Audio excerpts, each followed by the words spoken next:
Hello दोस्तों, नमस्कार। स्वागत है एक बार फिर से आपके अपने स्कॉलर्स बेंच के इस करंट अफेयर के वीडियो में। तो आज है 10 जून और दिन है बुधवार। तो देखेंगे क्या कुछ नया अपडेट है आज के लिए, लेकिन उससे पहले लास्ट वीडियोस के करंट अफेयर्स के कुछ क्वेश्चन को सॉल्व करके उसका रिवीजन कर लेते हैं। तो चलिए आइए देखते हैं पहला क्वेश्चन है, किस राज्य के मुख्यमंत्री ने जून 2020 में वेस्टर्न कोलफील्ड्स अदसा कोयला खदान का उद्घाटन किया है? इसमें आपका सबसे पहला ऑप्शन है कर्नाटक, दूसरा ऑप्शन है केरल, तीसरा ऑप्शन है महाराष्ट्र और चौथा इनमें से कोई नहीं। तो जिसमें ये इसका आंसर होगा ऑप्शन 3 यानी ऑप्शन सी, महाराष्ट्र आपका सही आंसर है। लेते हैं अगला क्वेश्चन है कि हाल ही में निम्न में से किसने कार्यस्थल को स्वस्थ बनाने और हरियाली देने के लिए स्वस्थ और ऊर्जा कुशल इमारतें की पहल की शुरुआत की है? इसमें सबसे पहला ऑप्शन है EES, दूसरा ऑप्शन है USAID, तीसरा ऑप्शन है WHO और चौथा 1 और 2 यानी कि ऑप्शन 1 और 2 ये चौथे में है। तो देख लेते हैं कि इसमें सही ऑप्शन कौन सा होगा। तो ये आपका सबसे लास्ट वाला ऑप्शन सही है, यानी कि 1 और 2 यानी कि EES और USAID ये आपका सही आंसर होगा। लेते हैं अगला क्वेश्चन। हाल ही में विश्व पर्यावरण दिवस के अवसर पर किस राज्य ने सबसे बड़े जैव विविधता पार्क का उद्घाटन किया है? इसमें सबसे पहला ऑप्शन है उत्तर प्रदेश, दूसरा ऑप्शन है उड़ीसा, तीसरा ऑप्शन है उत्तराखंड और चौथा इनमें से कोई नहीं। तो जिसमें आंसर होगा वो है आपका उत्तराखंड यानी कि ऑप्शन सी आपका सही आंसर है। बढ़ते अगले क्वेश्चन की तरफ। तो अगला क्वेश्चन है, हाल ही में United Nation Association for Development and Peace द्वारा goodwill ambassador for the poor, जी हाँ दोस्तों, goodwill ambassador for the poor के रूप में किसे नियुक्त किया गया है? इसमें सबसे पहला ऑप्शन है एम निथरा, दूसरा ऑप्शन है पंचमी मारोर, तीसरा ऑप्शन है प्रतिष्ठा शर्मा और चौथा इनमें से कोई नहीं। तो आपका सबसे पहला ऑप्शन सही है, एम निथरा। लेते हैं अगला क्वेश्चन है कि हाल ही में मानव संसाधन और खेल मंत्रालय ने भारत के कितने देसी खेलों को बढ़ावा देने वाले विशेष फिल्मों की एक सीरीज का निर्माण करने के लिए सहयोग किया है? इसमें सबसे पहला ऑप्शन है 4, दूसरा ऑप्शन है 6, तीसरा 10 और चौथा 12। तो जो इसमें आपका सही आंसर है वो है ऑप्शन सी यानी कि 10 खेलों को चुना गया है सीरीज बनाने के लिए। अगला क्वेश्चन कह रहा है कि हाल ही में किसने कोविड-19 के समय में सुरक्षित ऑनलाइन शिक्षा नामक पुस्तिका विकसित की है? इसमें सबसे पहला ऑप्शन है NCERT, दूसरा ऑप्शन है यूनेस्को और तीसरा ऑप्शन है 1 और 2 दोनों और डी ऑप्शन नीति आयोग। तो जो इसमें सबसे पहला आंसर होगा वो होगा आपका 1 और 2 यानी कि ऑप्शन सी, यानी कि इसमें NCERT भी और यूनेस्को दोनों सही होगा। बढ़ते अगले क्वेश्चन की तरफ। तो अगला क्वेश्चन ये है कि हाल ही में स्विट्जरलैंड ने भारत के नए राजदूत किसे नियुक्त किया गया है? यानी कि नए राजदूत के रूप में स्विट्जरलैंड में किसे नियुक्त किया गया है? तो पहला ऑप्शन है मोनिका मोहता, तीसरा ऑप्शन है शिवी जॉर्ज और तीसरा ऑप्शन है संतोष कुमार, चौथा ऑप्शन है इनमें से कोई नहीं। तो जिसमें सबसे पहला ऑप्शन आपका सही होगा, मोनिका मोहता स्विट्जरलैंड की एम्बेसडर यानी कि राजदूत बनी है। और ये लीजिए आ गया आपका आज का कमेंट क्वेश्चन। जी हाँ दोस्तों, आंध्र प्रदेश सरकार द्वारा हाल ही में शुरू किया गया ऑनलाइन कचरा प्रबंधन मंच किसके संग्रह और निपटारा का काम करेगा? तो पहला ऑप्शन है तरल अपशिष्ट, दूसरा ऑप्शन है वायु प्रदूषक, तीसरा ऑप्शन है गैर खतरनाक ठोस अपशिष्ट, चौथा ऑप्शन है इनमें से कोई नहीं। तो जल्दी से जाइए कमेंट बॉक्स में, वीडियोस को पूरा देखिए और देख के जैसे ही एंड होगी वीडियो तुरंत कमेंट बॉक्स में जाइएगा और कमेंट करके इसका सही आंसर हमें बताइएगा और हम आपका नाम यहाँ अनाउंस करेंगे। तो पिछले क्वेश्चन का जो सही आंसर है वो है उत्तर प्रदेश। सही आंसर है, जाके क्वेश्चन को देख लीजिएगा, उसका सही आंसर है उत्तर प्रदेश। और सही आंसर देने वालों में से एक हैं वो है मंगला प्रसाद जी। तो आपको बहुत बहुत बधाई और आपने हमारी मेहनत को सराहा है, सम्मान दिया है, इसके लिए आपका बहुत बहुत बहुत तहे दिल से धन्यवाद। और जितने भी लोग वीडियो को देख रहे हैं और क्वेश्चन भी देखते हैं इसके बावजूद वो आंसर नहीं करते हैं, तो प्लीज़ आप जाइए कमेंट बॉक्स में और आंसर करके हमें ज़रूर बताइए। तो चलिए देखते हैं कि आज के लिए क्या कुछ नया अपडेट है हमारे लिए।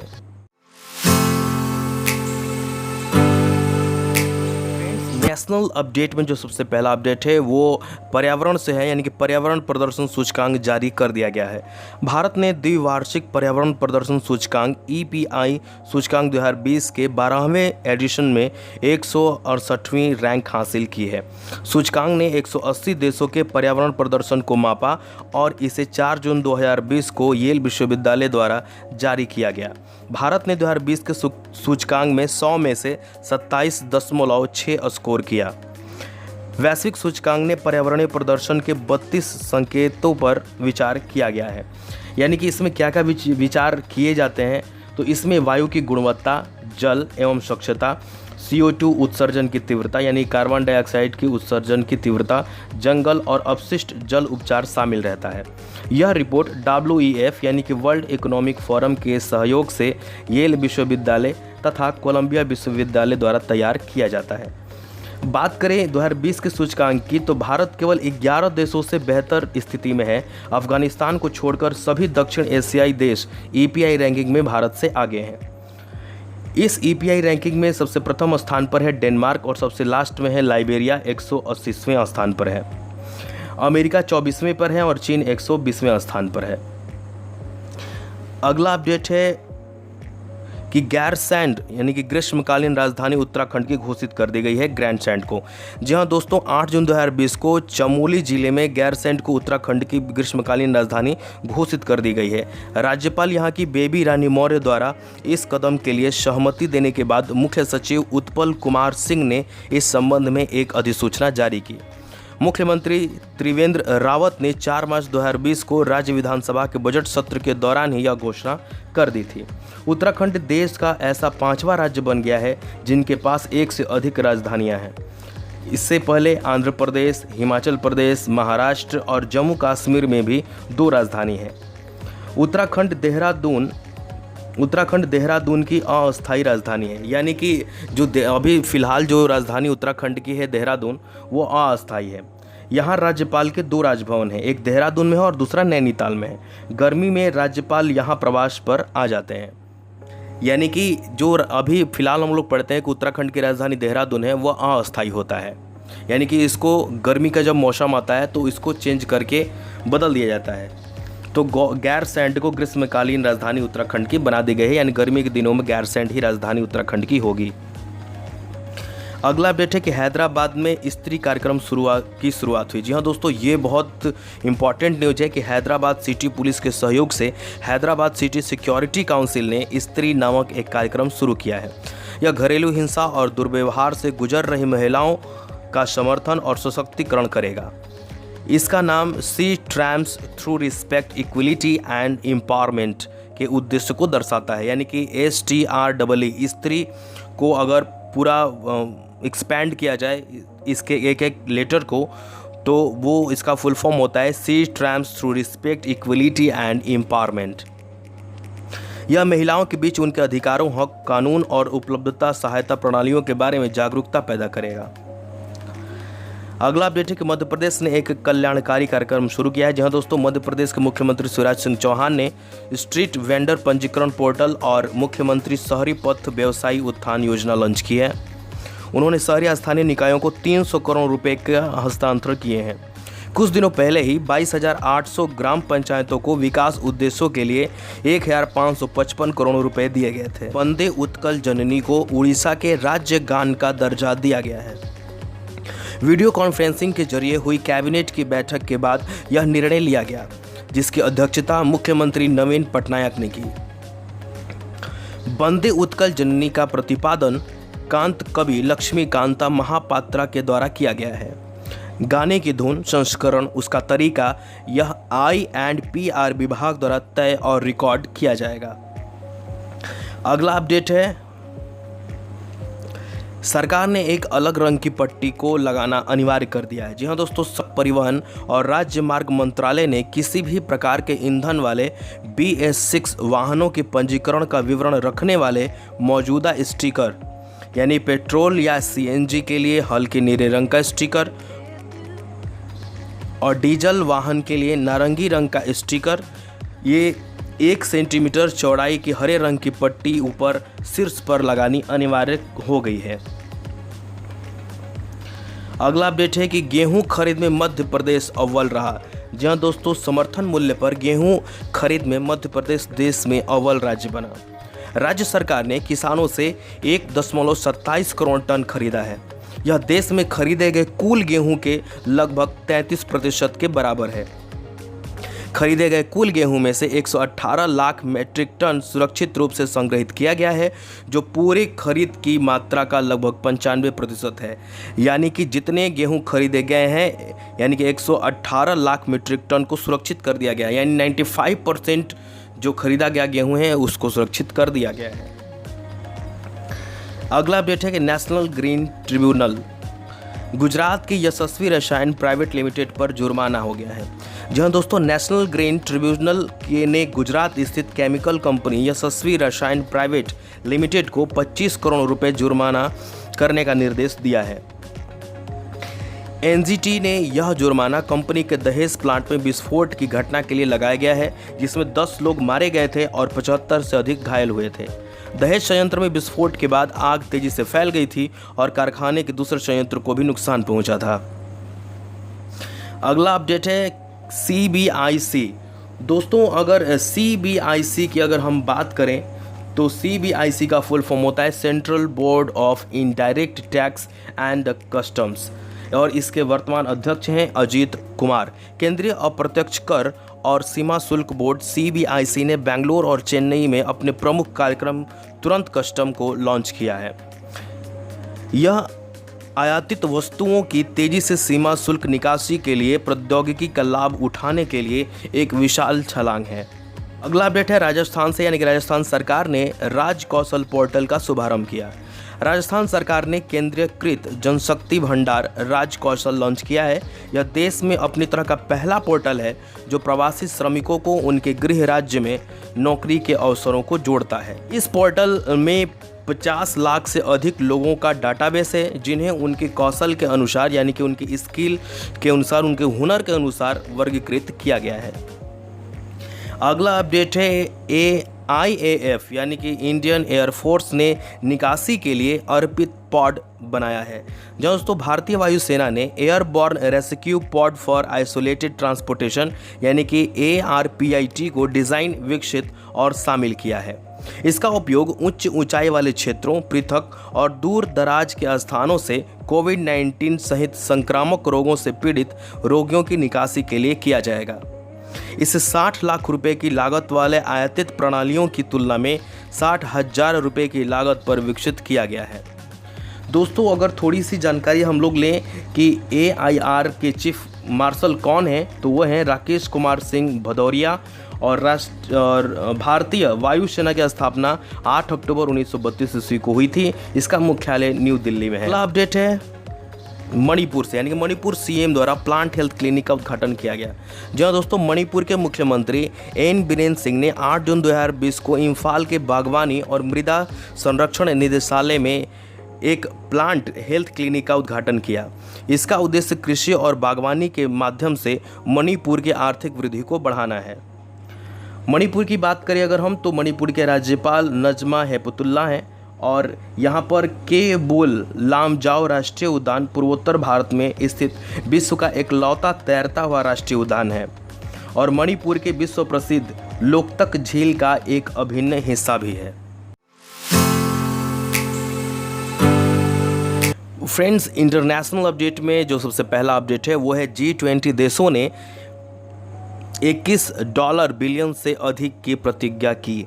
जी हाँ दोस्तों, G20 के समूह के सदस्य देशों ने कोरोना वायरस महामारी से लड़ने के लिए $21 बिलियन से अधिक की प्रतिज्ञा की है। यह घोषणा G20 देशों द्वारा मार्च 2020 के अंत में वायरस और इसके आर्थिक प्रभाव से लड़ने के लिए वैश्विक अर्थव्यवस्था में $5 ट्रिलियन से अधिक डालने के बाद आई है। स्वास्थ्य की रक्षा के लिए किए जाने वाले आपातकालीन उपाय लक्षित, अनुपातिक, पारदर्शी और अस्थायी होंगे। अगला अपडेट है विश्व मस्तिष्क ट्यूमर दिवस 8 जून को मनाया गया। जी हाँ दोस्तों, विश्व मस्तिष्क ट्यूमर दिवस 8 जून को मनाया जाता है, जो विश्व महासागर दिवस के साथ मेल खाता है, यानी कि उसी दिन इसको भी सेलिब्रेट किया जाता है।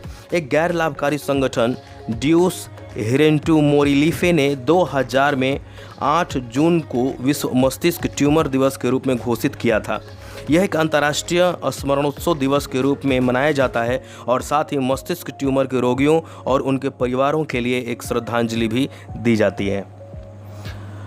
अगला अपडेट है विश्व बैंक से, यानी कि विश्व बैंक ने पश्चिम बंगाल सरकार को ऋण दिया है। जहां दोस्तों विश्व बैंक ने राज्य में कोविड-19 स्थिति से निपटने और विकासात्मक कार्य के लिए पश्चिम बंगाल सरकार को 1950 करोड़ रुपए का ऋण दिया है।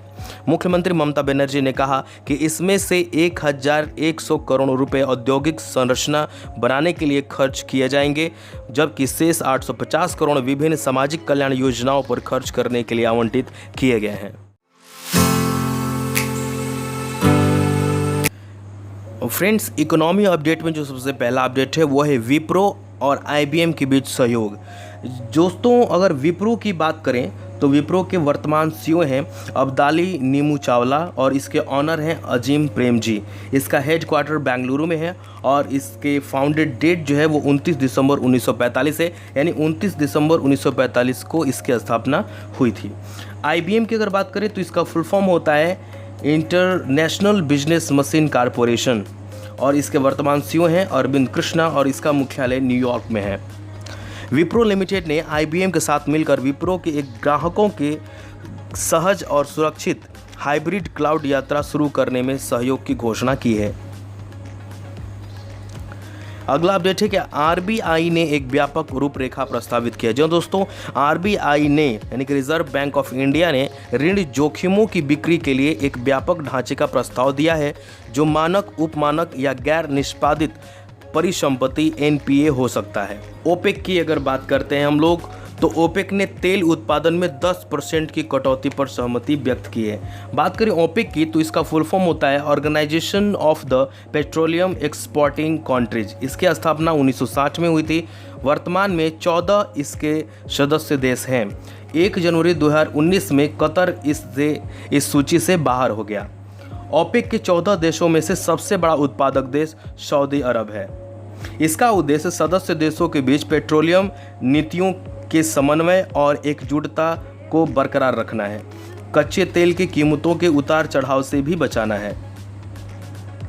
पेट्रोलियम निर्यातक देशों के संगठन ओपेक और संबंधित देशों ने जुलाई 2020 के अंत तक एक दिन में लगभग 10 मिलियन बैरल तेल के उत्पादन में कटौती करने पर सहमति व्यक्त की है।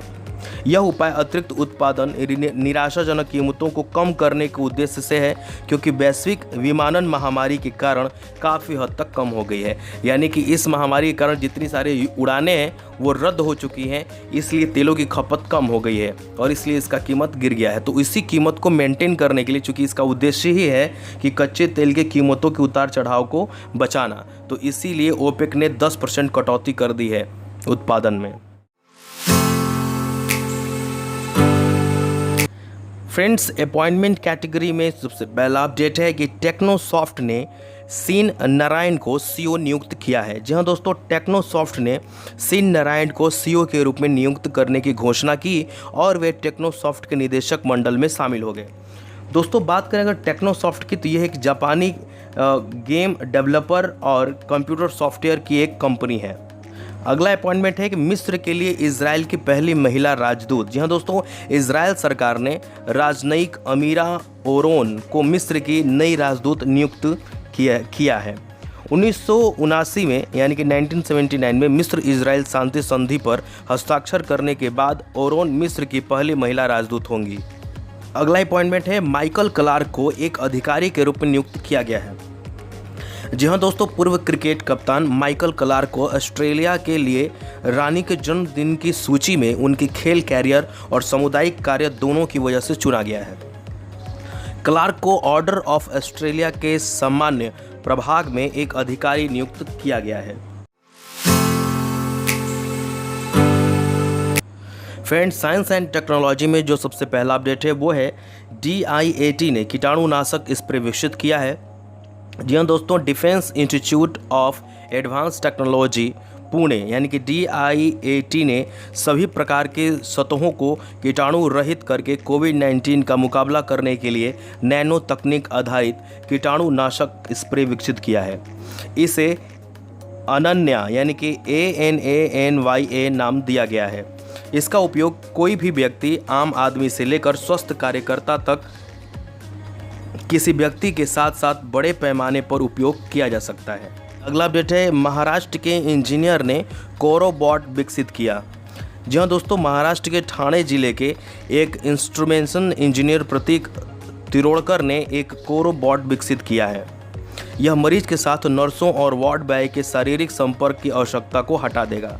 यह प्रधानमंत्री नरेंद्र मोदी के मेक इन इंडिया के दृष्टिकोण और नवाचार के लिए उनकी स्पष्ट प्रेरणा से प्रेरित है। वर्तमान में इसका उपयोग कल्याण के होली क्रॉस अस्पताल में किया जा रहा है। Covid beep app launch. जी हाँ दोस्तों, केंद्रीय मंत्री जितेंद्र सिंह ने कोविड वीप ऐप लॉन्च किया है। यह प्रभावी मरीजों के लिए देश का पहला स्वदेशी वायरलेस फिजियोलॉजिकल पैरामीटर मॉनिटरिंग प्रणाली है। कोविड बीप का अर्थ continuous oxygen and vital information detection biomed ECIL ESIC pod है। दोस्तों, आज के अपडेट में बस इतना ही। मिलेंगे अगले दिन एक नए अपडेट के साथ। आशा करते हैं आपको वीडियो पसंद आया होगा। अगर ये वीडियो आपको पसंद आया तो प्लीज़ इसे लाइक करें, सब्सक्राइब करें और इसे दोस्तों के साथ शेयर भी करें। तब तक के लिए आप स्वस्थ रहें, खुश रहें। जय हिंद, वंदे मातरम।